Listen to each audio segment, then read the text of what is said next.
Nakalagay kasi dito, any person arrested or detained under custodial investigation shall be allowed visits by conferences or any member of his immediate family or any medical doctor or priest or religious minister chosen by him or by any member of his immediate family or by his counsel. Okay, hindi ko nahabaan kasi nga ma'am, I'll follow your advice. Ma'am, may penalty po to. Ang penalty nito, any person who obstructs, prevents, or prohibits any lawyer, any member of the immediate family or person arrested, detained, or under custodial investigation, or any medical doctor or priest or minister by his counsel or by his counsel from visiting and conferring privately chosen by him or by any member's immediate family with him, or from examining and treating him. Ma'am, by his choice at any time, I'll go back to the title at saka dun sa nakalagay. Nakalagay dito, hindi lang custodial investigation basta arrest or detain. So he was arrested and detained. So even if magdebate tayo na custodial investigation ba yun o hindi, no? So ma'am, ang ano po dito, ang penalty is imprisonment of not less than 4 years nor more than 6 years and a fine. Yan na po, no? Dahil nga sa nangyari sa pag-aresto kay dating President Rodrigo Roa Duterte, ay di ba pinagbawalan niya na makalapit sila Inday Sara, pinagbawalan niya na pinalalayo niya yung mga lawyer, mga counsel ni PRRD. Tapos tumatawag ng doktor, di ba? Tapos sinabi niya pa ni General Torre na hahatakin niya raw yun. Yan po ang pinupunto ni Senador Alan Peter Cayetano na 4 years to 6 years yung ginawa ni General Torre kay PRRD sa pag-aresto. Yan po yung pinupunto ni Senador Alan Peter Cayetano na may penalty po pala. Ngayon po, sa video ito, ay welcome po muna sa aking channel. Ako po ay nagbabalik, Pads Press TV. Ituloy po natin ang video ito. Sa umpisa po. Sir Bongo, Mista, magandang umaga sa inyong lahat. Well, syempre po, nalulungkot po ako na para tayong pumunta ng birthday party, walang dumating na bisita. But unlike a party, you can... Bago po ang lahat, dyan po sa hearing na yan, ay hindi po umaten na sakop ni Marcos. Hindi natin alam. Dahil sa sinabi ni Attorney Claire Castro na hindi niya naman daw pinagbabawalan ni President Marcos. Ngayon, nagsalita naman si Bersamin na hindi na raw paatinin lang lahat ng mga resource person. Yun po ang nangyari. Hindi po lahat umaten, hindi po lahat pumunta dyan. May mga resource person na involved sa pag-aresto kay dating Pangulong Rodrigo Roa Duterte. Ngayon, sino po ang nagsasabi na ito? Di totoo pala ang sinabi ni Bersamin. Di ba? Ang kaso, sino ba nag-utos kay Bersamin? Di ba? Di syempre, yung pinakamataas sa kanya, susundin niya lang yun. Ewan ko lang kung sino ang nagsasabi ng totoo. Kasi nagkakaroon po ng kalituhan sa nangyaring ito. Na dati naman ay nauna na sinabi ni Attorney Claire Castro na makakaten at hindi naman daw pagbabawalan ng Pangulo na hindi umaten ang mga resource person. Kaya nga ito, at tuloy po natin ang video ito. Celebrate naman with your closest friends, family. Pero dito po sa hearing, I think we can still be productive, but ayoko naman, Madam Chair, na pagalitan yung present dahil maraming absent. So may I take the opportunity to thank very much Attorney Halos lahat. Medina, Halos lahat hindi umaten. Attorney Santiago, po, malinis. Bernal. Alam namin na pag ganito kabigat yung issue ay may consequences din yung pagsasalita, may consequences. Kaya nga, buong hilera po ng upuan, wala pong umaten, malinis po, walang tao. Pag-a-appear. But Madam Chair, I think, more than kind last hearing in terms of not pressing my questions kapag sinabi nilang sub judice. But just to clarify, well settled na yan, whether sa jurisprudence or sa history ng Senate, na mere filing of a case or mere pendency of the case does not stop the hearing, nor is it a reason for them not to discuss. In fact, pagka yung executive department matetest pa nga yung consistency na kung nasasabihin nila dito at sasabihin nila dun sa korte ay pareho. Yung sub judice rule kasi, and correct me later on, Attorney Medina, kung mali, it's really more of to protect the integrity of the court and the fairness para hindi dinidiscuss yung case, para hindi sila ma-pressure. Yung sub judice rule is not meant para yung kung may inconsistency sa ibang bodies, sa SEC, quasi-judicial bodies, or dito sa Congress or sa Senate. Kasi kung yun po ang kaso, di lahat ng ginagawa ng mga COM ngayon, ng mga TRICOM, QUADCOM, ang kailangan lang gawin ng witnesses nila ay mag-file ng kaso against themselves, tigil na yung hearing. No? Number two, there are many points regarding other guests. For example, General Torre, no? He's not covered by executive privilege unless the President talked to him directly. Ang executive privilege, pagkaalam ko, kasi kasama po ako doon, ako po nag-chair nung investigation sa ZTE nung na-discuss po itong mga issues na to at na-bring up for the first time at least in a recent history, yung executive privilege. Ang purpose ng executive privilege, pareho din ng purpose nung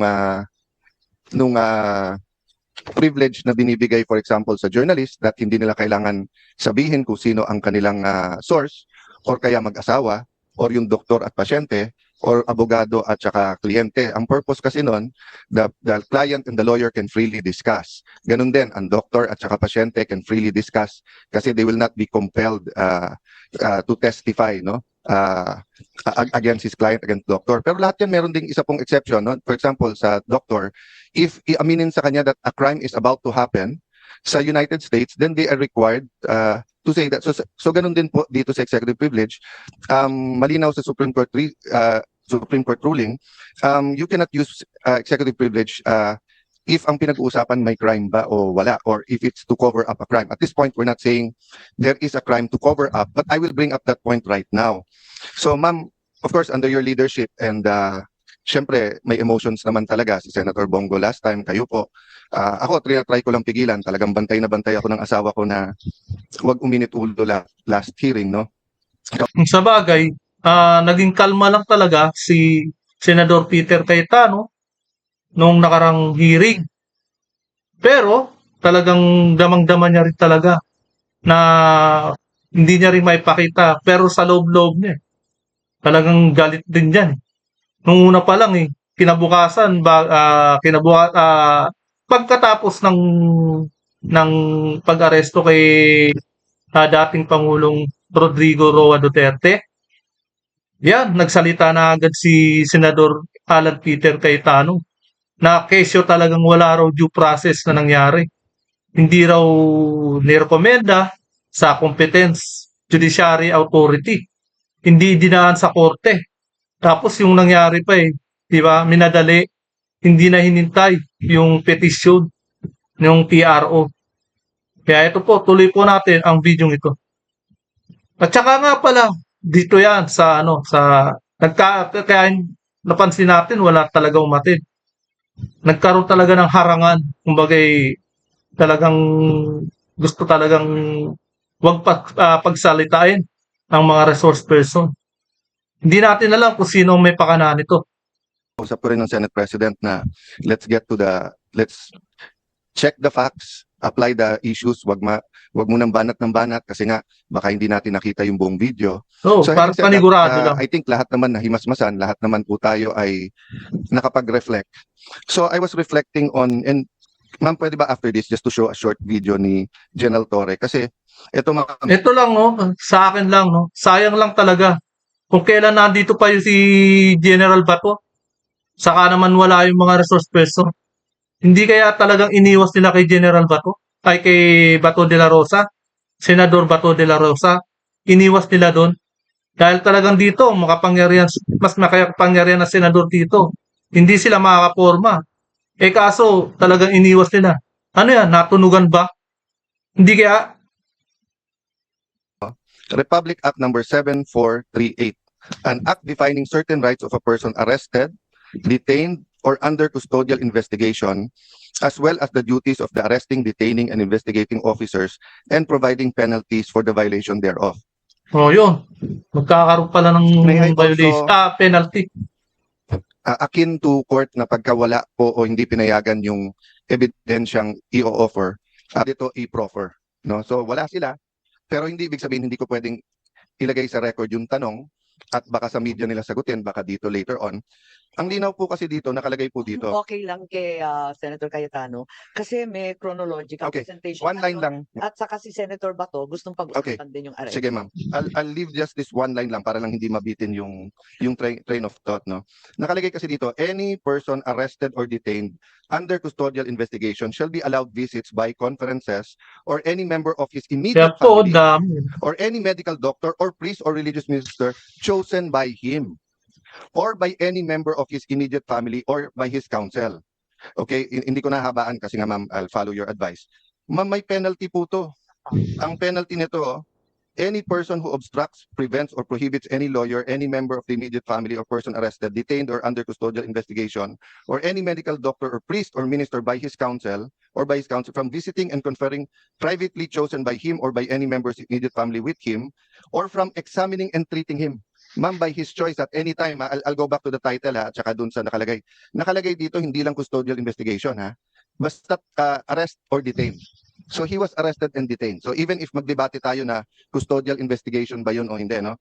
So ma'am, ang ano po dito, ang penalty is imprisonment of not less than 4 years nor more than 6 years and a fine of 4,000 pesos. So ang question ko, meron na bang report dito sa arrest at kinasuhan ba si General Torre? Last question, ma'am. Tuwing magpapa-aresto lately, parang ang pinaka-effective si General Torre, di ba? So nung pina-aresto si Pastor Kibuloy, grabe yung mga nangyari at ginawa, di ba? Nung pina-aresto po si President Duterte, yun naman pinag-uusapan natin, nakita naman natin. Nung nag-hearing po ako tungkol sa tulay na sa Isabela na gumiba, hindi po nag-attend si Secretary Bonoan. Sinabi ko lang, kailangan ko pa bang i-designate si General Torre para kunin si Secretary? The next time nag-attend na siya. So ito tanong ko ma'am, pag nag-issue tayo ng subpoena at hindi siya mag-attend at kinontempt natin, pwede bang ang utusang kong hulihin si General Torre ay si General Torre? Oh. Kasi effective, no? Bakit kasi sa kamay ni General Torre ginagamit nila? Bakit si General Torre ang inuukusan nila? Di ba? Dada ko lang sa biro, but I think of all his interviews and sa nangyari, this is my last point, ma'am. I'll submit to all my other colleagues. This is my point lang, ma'am. Nanunood kasi yung buong PNP. Nanunood yung mga teachers ng constitutional law, mga estudyante. Nanunood ang mga estudyante ng criminology. And di ba sabi nga nila, yung bata, hindi mo pwedeng turuan sa salita. Natututo yung bata sa gawa. So ganun din sa gobyerno natin. Pag sinabi nung mayor, no corruption, pero corrupt siya, ang dating sa mga department head, pwede mag-corrupt. Di ba? Pag sinabi ng COMELEC officer sa isang probinsya, no cheating, pero pinayagan niya yung cheating or vote buying, ang papakinggan ng tao, hindi yung salita, yung gawa eh. Kaya nga yung mga kabataan yung mga tumaktakbong mga bata pa na sangguniang kabataan, nakikita nila Paano? Nakikita nila kung ano ang nangyayari sa korupsyon. Tapos syempre, diyan sila natututo. Kahit na sabihin nating mali yun, pero ginagawa naman ng maaari sabihin nating mga barangay, ginagawa ng kongreso, at ginagawa ng gobyerno. Doon, yun yung sinasabi ni Senador Alan Peter Cayetano na nakikita sa gawa kung paano gumawa ng mali. At natututo ang mga kabataan na gumawa ng mali dahil nakikita nila sa actual na aksyon na ginagawa ng mga gobyerno ngayon. So kung mali yung pagka-aresto, nangangamba ako na especially sa lugar na walang internet, walang cellphone, baka ito yung masunod humihingi sila ng counsel nila or doktor tapos hindi pagbibigyan, no? And then the last point doon, ma'am, is that bakit kapag ka lower rank, meron pong isang vlogger, di ba, na PNP, na nagsorry na kaya parang okay, pero hinuli, tapos kakasuhan. Kung porkita maliit ang rango, o nasa pinaka-lower rank na sinasabi niya, ang bilis, di ba? Ang bilis kasuhan. I understand that at magandang rule yon na pagka ikaw ay sundalo o pulis ay hindi ka basta pwedeng hindi ka pwedeng partisan, di ba? Pangalawa, kailangan bantayan mo sinasabi mo. But I'll give you two examples, ma'am. Bakit po si General Torre, kung ano-ano sinasabi sa kung ano-anong interview, hindi naman napapagalitan? So ang dating po sa lower rank, bawal partisan kung kalaban. Kung kakampi yung sinabi mo, pwede. I'll go to Siyempre, hawak siya ng gobyerno eh. Paano siya makakasuhan? Paano pagagalitan? Nasa poder pa, kaya hindi pa pwede. non-partisan issue. And I respect this person very much. I think he's one of the best chief of staff, personal friend, etc. Kaya lang, as a former secretary of the DFA, I have to mention this, no? When the AFP chief of staff said, prepare kasi madadamay tayo kapag ka-invade yung Taiwan, tayo po ay may one China policy. Ano po ang magiging reaction natin nung sa Marawi siege kung sinabi ng China, prepare kasi pag sinugod nila yung Marawi o kapag nilabanan nila yung secession sa Mindanao, mai-involve tayo. Magre-react din yung foreign affairs natin, hindi ba? Kasi nga may one China policy tayo. Don't get me wrong, ha? Ayaw natin ng gulo sa Taiwan. Nakikisimpet tayo sa democracy ng Taiwan. We want them to coexist with mainland China. But having said that, we have to be sensitive. So the right person to speak is either the DFA or the presidential spokesperson, hindi po sundalo or police, no? So I'll stop there, ma'am, pero sana nga consistent tayo para hindi nalilito yung mga kawani ng gobyerno kung ano talaga ang tama at ano yung mali. Thank you, Madam Chair. Maraming salamat, Senator Cayetano. Ayan po, napanood po natin ang buong video at napakinggan natin ang salaysay ni Senador Alan Peter Cayetano. Kaya para sa akin, sana naman ay huwag matuloy ang invasion sa pagitan ng China at Taiwan. Kumbaga, handa ba tayo na mailikas ang mga OFW sa Taiwan? Marami po yan. Unang-una, paano ililikas yan? Ang pagdating dyan, syempre, sabi ko na kung may pondo ba? May malaking pondo ba? At mayroon bang nakahandang trabaho para sa kanila? Diba? Mahina po ngayon ang semiconductor. Lalo na kapag nagkaroon pa ng invasion. Lalo pang mawala ng trabaho yung mga taga-Taiwan na OFW yung mga Pinoy sa Taiwan. Mahirap po yan. Pag nakiuwi po sila rito lahat, wala pong trabaho silang makukuha. Kaya, eto po, hanggang dito na lamang po. At kung hindi ka pa nakakapag-subscribe, please subscribe my channel para lagi kang updated sa bawat upload ko. Maraming salamat po.